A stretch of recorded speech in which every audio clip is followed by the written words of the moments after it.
Okay, good afternoon, everybody. I'm Terrence. Harry's gonna take the stage after I'm done. You're not gonna hear a lot from me because I think the more interesting stuff is gonna come from Harry and from me. Today I'm gonna just talk. We have 25 minutes, and it just dawned on me it's 2024. We started this project in 2018, 2019. So we're trying to squeeze 6 years of pain, sweat, work, blood, guts, whatever, into 20 minutes. So you're not going to get the full story. We're going to just skim through a few things. So the only reason I'm here is to introduce you the work we've done, and if it applies to something that you might be interested in, and if you have any further questions, you want to go a little deeper, just hit us up outside, and we'll be happy to give you more information. All right, so it's going to be very top level. So yeah, my company is Solar.io. We do have a booth here. Some of you may have come visited us earlier today or yesterday. Some recognizable faces here and there. We do work on a platform called MRX, but we also do a lot of custom work. Now, I want to highlight something interesting about MRX, because MRX was actually a platform that we developed that spun out of the work with BCA called MRX, which is, and there's a lot of acronyms, so I'm trying my best to remember everything. It's AI mixed reality authoring system. It's something BCA generated. I just kind of went along with it. And we'll talk. My job is to introduce to you the solution, and then Harry will talk about the economic side, all the challenges that we went through, things we learned, which I think is probably the most important thing we got out of the last few years. So when Harry came to me back in 2018, 2019.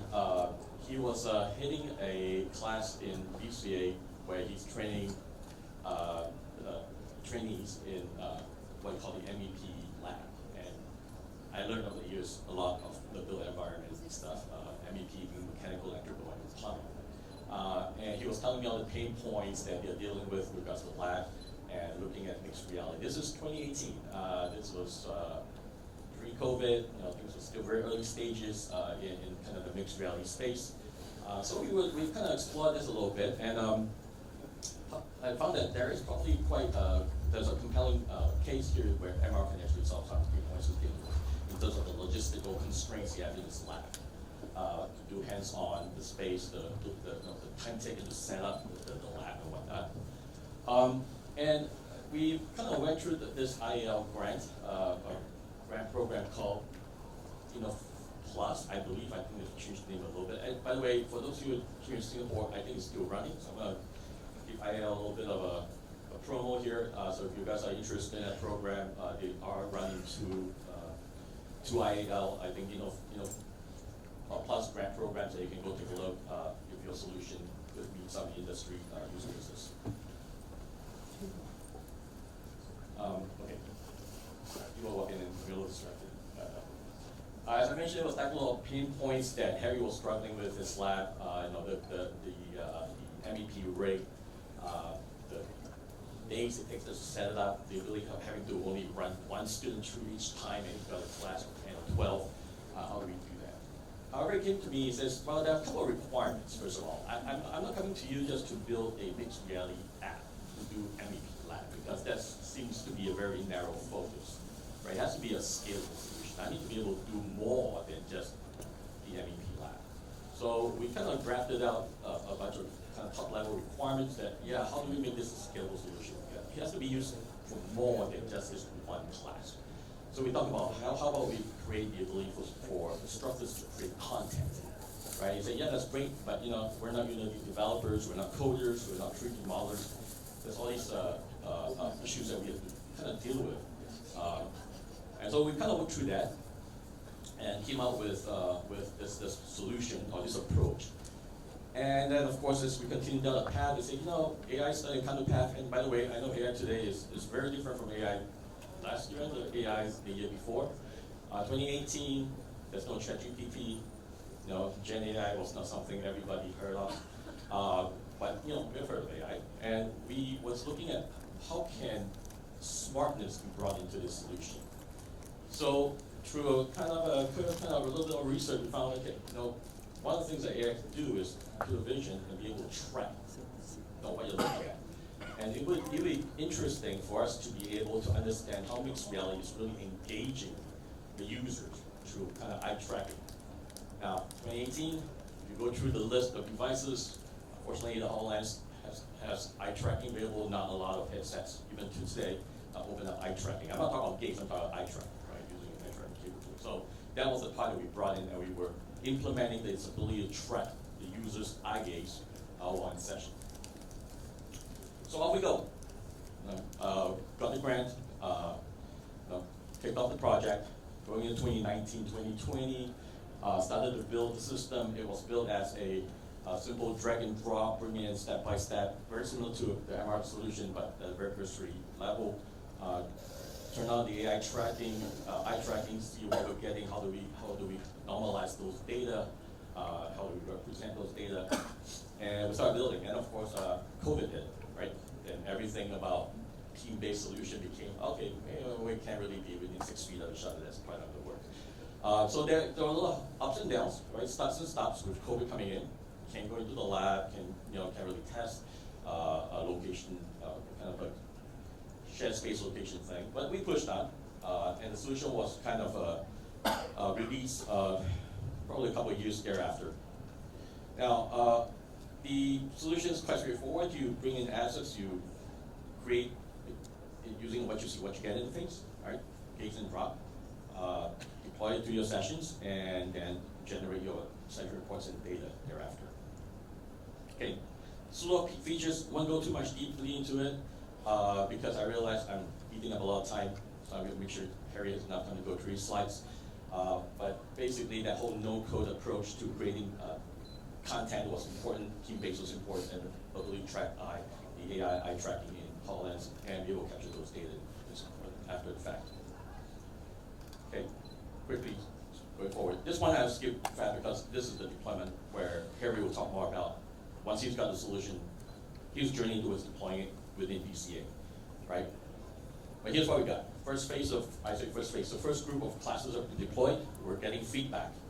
And that's great, we've got a lot of overall feedback. That's the reason why most of you are here. MR has its benefits, its engagement, as a cool factor, it helps a lot of things. But we also found out a lot of issues. It's not all straightforward, bells and whistles.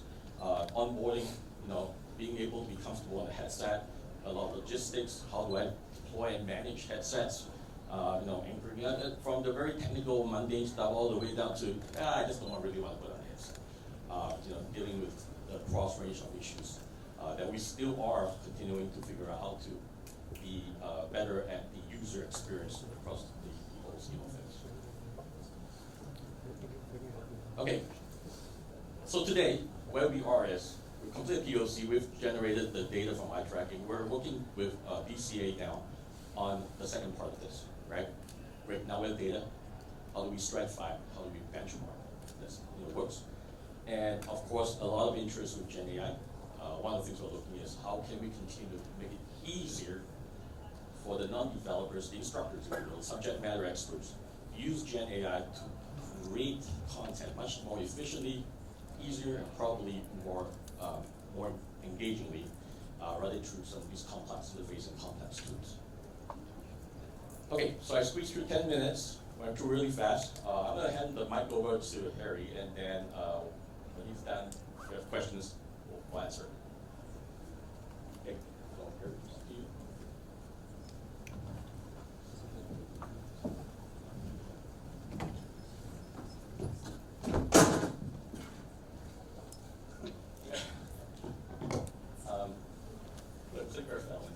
Sorry.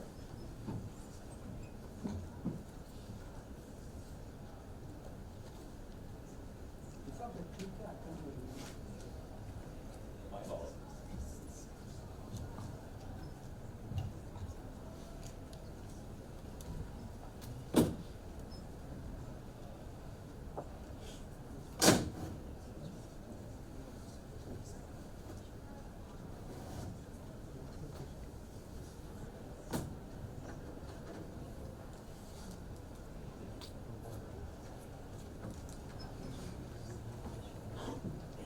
Hi, good afternoon. I'm Harry Wood from the BCA Academy. In case you're thinking, what is BCA Academy? We are not a MOE-driven school. Much more than that. We are part of the MND organization, Ministry of National Development. and there's an agency called BCA, right? So we are part of that. We are actually the training and education arms of Building and Construction Authority of Singapore. So as Academy, we were established in 1984. Going back 1984, we were providing quality, what we call education and training for the construction industry, particularly the built environment. So our stakeholders were people like professional engineers, all the way to trade skill. Those people, we call it plumbers, gas worker, we train them. But more than that, in where we are, we train people in the area of getting diplomas.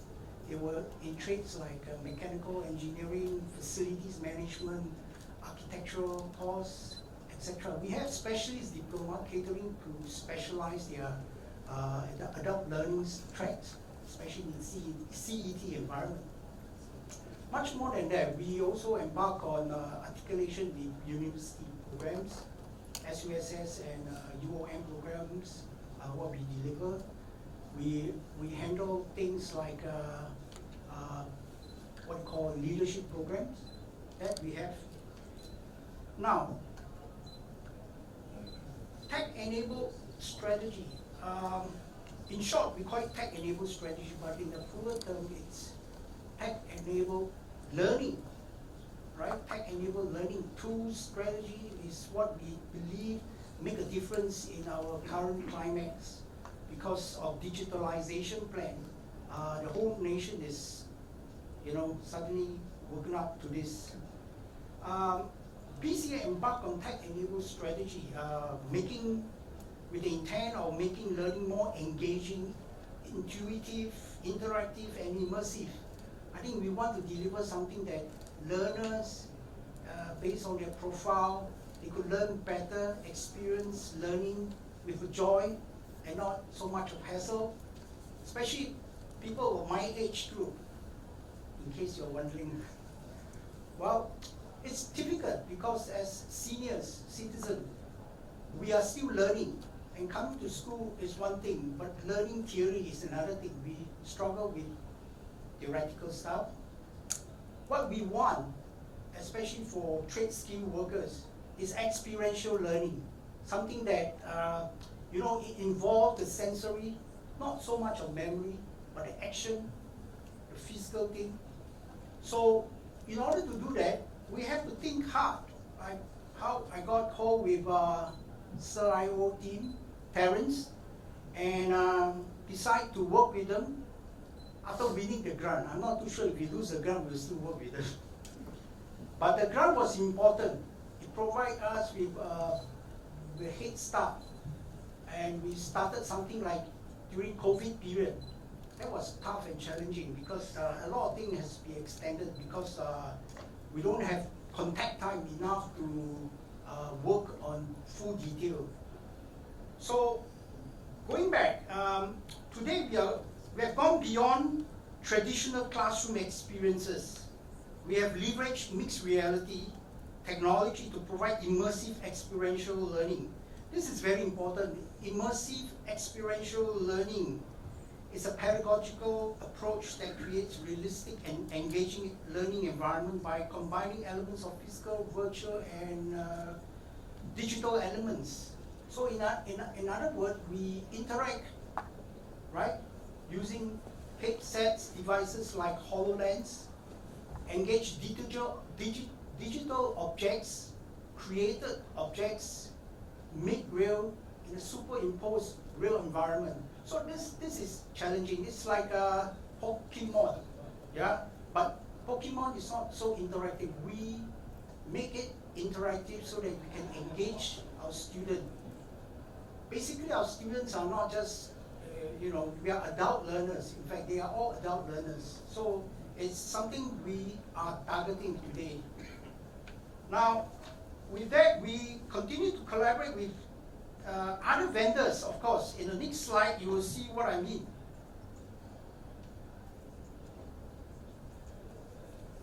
This slide talks about our tech-enabled learning focus, and there's a suite of e-learning stuff that BCA possess and we manage.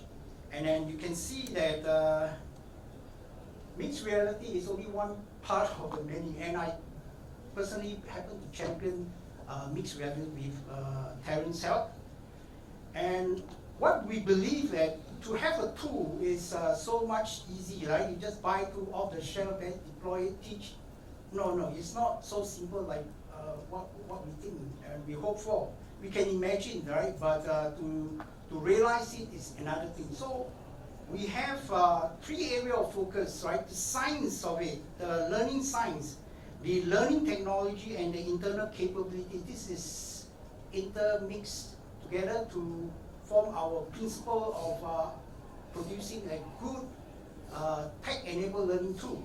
So in learning science, we need to know that science is important in e-pedagogies learning because we very much depends on the student profile to integrate appropriate e-learning tools.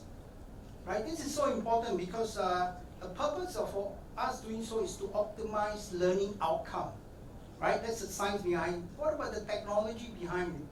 The technology, there are plenty. Right? There are AR, VR, MR, whatever you can think of, even today's context, there are other e-learning tools that can do the same job. But it's not easy. We have to harness technology, not only to understand it deeply, to harness, and so that we can enhance e-learning experiences, make it more accessible or perhaps easily accessible. For adult learners like us, we struggle with many things, even simple things like password entry. I've probably helped some of these adult learners to get through this system, and it's not so easy, in fact. So you must make it accessible, make it personalized. Content has to be personalized because profile of an individual depends. They are very tech savvy, they are not, or they are highly skilled, they are not. So it depends. So we need to personalize each learner depending on their profile, right? So finally, we have to strengthen our staff capability and expertise, being able to design and deliver e-content. Now this, I must emphasize, we also believe that there's different level of staff capability. As you can see in this chart here, we base it on whether they are intermediate, advanced, or expert. To achieve expert, it's not easy. It's not just the dealing with the technology, but the pedagogy of it is equally important. Now let me run through Emra's deployment.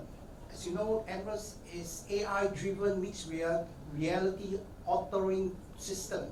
We co-developed with SIO, and they have the most significant impact on how we are able to use them. On 3 case studies, you see different facilities, training facilities that was converted into MR. And not only the facilities, the participation. It can be self-directed, it can be multi-mode, collaborative, and it can be what we call instructor-led. Let me run through all the 3 case studies. Now this case study starts at the bottom. We don't call this a simple thing because we are training skilled people. Skill-based, it's called a Builder Certificate in Plumbing and Pipe Fitting course. This is a typical course that runs on what we call a 9-month program. And at 9 months, there are several tests planned. Their students are given typical phase tests for sanitary pipe installation work like what you see here. The color charts demonstrate that each component has to be assembled accordingly. So student knows they have an actual physical workout in the lab, not workout, actual installation. But practice makes perfect, right? So having said that, we need a lot of practice. But we don't have a lot of time given to the instructor to come back every weekend to train the workers, or what we call to train this future plumber. So we have to devise a plan, something that they can do it at their own time, own target, and to do it well. So we imagine a lab, a workshop, where they carry out work, something we can see in the typical workshop. Worst case scenario, we developed the MR program not because it's easy or to save them time, but because we want to make sure that they are able to run through the process sequencing of pipe laying, right? From bottom down, from bottom up. So we were able to achieve this with kind of good satisfaction. In fact, they were doing it in a real toilet situation where the toilet is empty and they have to install the plan, install the pipes based on the plan. Now, the next example is more challenging. This is a specialist professional course, specialist professional engineer training, where engineers like lift, specialization, and escalator, they have to run through this program. A lot of time our instructor has difficulty in guiding them to see the problem area. Because in SPE tech sharing session, we are trying to address traditional inspection issues of escalator handrail tensioning system. Now, this tensioning system is not easily visible. Reason is they are embedded all around by the steps of the escalator, by the skirt panel, and the deck platform. So it's not easy to tell them the problem area which most often occur. So what we do, we convert it to MR. So instructor will lead through the system, walk through, in fact, open up by tapping a button, and then you can see the tensioning system hidden in the escalator within. So you're able to explain things better, provide insight, and as the student walk through with the instructor, they all benefit from visibility. Last but not least, we have the lift and escalator program. So we launched this in June, and what we were able to achieve is that trainees were able to see and interact a full-scale lift and escalator right in their classroom, which they never had a chance, right? Imagine lift, escalator within the classrooms like this. What we can do so because the lift is scalable, right? We can scale it down and scale it back. We're able to see content. You can see students actually interacting with the instructor, and once that is done, they were in the collaboration mode. They were squatting down, standing up, pointing, directing each other what to do. So it's a lot of collaboration and a lot of benefits. Now, what are the outcomes? I'd like to just summarize what we have learned. Overall positive student benefits.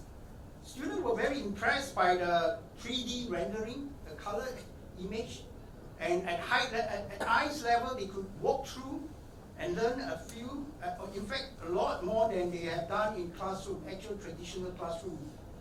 The cost of ownership is a problem. We are currently using Microsoft HoloLens 2 and it costs like $5,000 per piece. We are exploring alternatives, definitely, but we also realize that every onboarding of instructor, we have to run through the refresh course. We have to guide them on all the technological aspect of the tools as well as the software. But what is important, lesson learned, is that it's important for a symbiotic relationship with our solution partner. It's so important to depend, to rely on our tech partner, right? And deployment planning is also a key plan before the start of each MR. For the future, we are looking at AR, generative AR, AI to guide our participants, students, trainees, to make learning more effective. Now, for the last, this is our training future plan.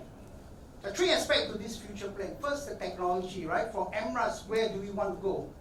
We want to reach MRAS Plus, which means incorporating all the new AI features, functionalities, and for the planning to launch more, deploy more training programs is also in the pipeline. From 2024 to 2026, we plan to launch a few MR contents. But what is more important is the capability and expertise. We intend to send our but our own internal staff to more of the MR related courses, or in fact more of the immersive platform, the XR platform, and pick up new skills. Perhaps this will be the future, and I believe this will have a huge impact on the education industry for that matter. With that, I'll conclude our talk. If there's any question, please feel free to ask us after the session, or in fact later. Thank you.